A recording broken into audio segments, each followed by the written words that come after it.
Good evening. I have just concluded my 3-day official visit to Washington, D.C.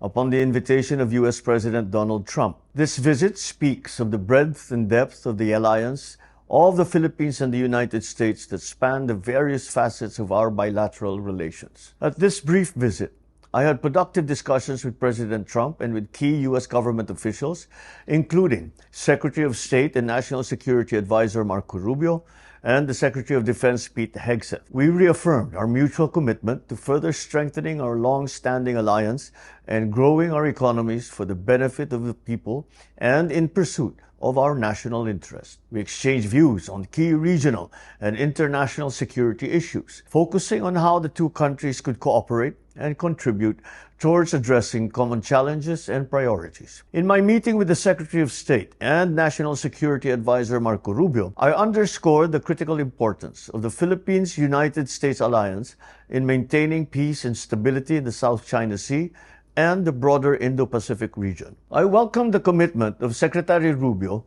to work with us in advancing our shared prosperity goals. I was hosted by Secretary Pete Hegseth in the Pentagon to discuss other defense and security issues. As in our previous meeting in Manila last March, he reiterated the importance of deepening defense cooperation. This to establish deterrence in the Indo-Pacific region. We discussed the United States' commitment to the 1951 Mutual Defense Treaty, a treaty that extends to armed attacks to the armed forces, aircraft, or public vessels, including the Coast Guard. In my meeting with President Trump, we reaffirmed our ironclad commitment to the Mutual Defense Treaty. I thank the United States for its consistent support for the preservation of regional peace and stability and for upholding the rule of law in the South China Sea. We discussed enhanced cooperation on cybersecurity, energy supply, resilience, and critical infrastructure. I underscored the importance of our multilateral engagement, especially with neighboring countries, to continue to reinforce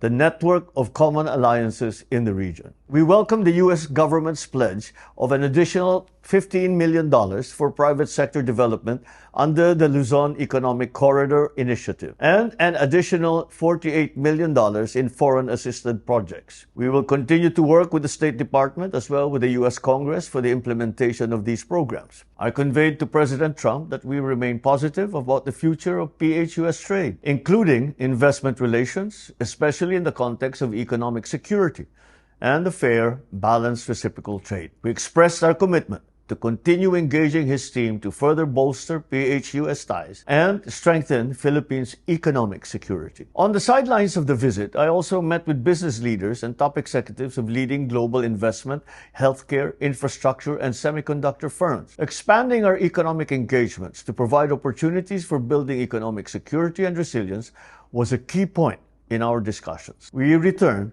to the Philippines with over $21 billion in investment pledges that have the potential to create thousands of direct and indirect jobs for Filipinos within our country. The United States is our oldest and only treaty ally, and my visit to meet the new president is important in advancing our historic and dynamic cooperation, mutual respect, and shared strategic interests. I look forward to hosting President Trump next year to attend the ASEAN meetings under the Philippines chair, which also coincides with the commemoration of the 80th anniversary of the Philippine-U.S. diplomatic relations and 75 years of the Mutual Defense Treaty. Finally, I would like to express my sincere thanks to the U.S. government and its people, not only for their warm hospitality during my short visit, but also for extending support to our response efforts in aiding communities and areas affected by the Southwest Monsoon. Sa gitna ng kalamidad, inuuna ng inyong pamahalaan ang kaligtasan, kalusugan,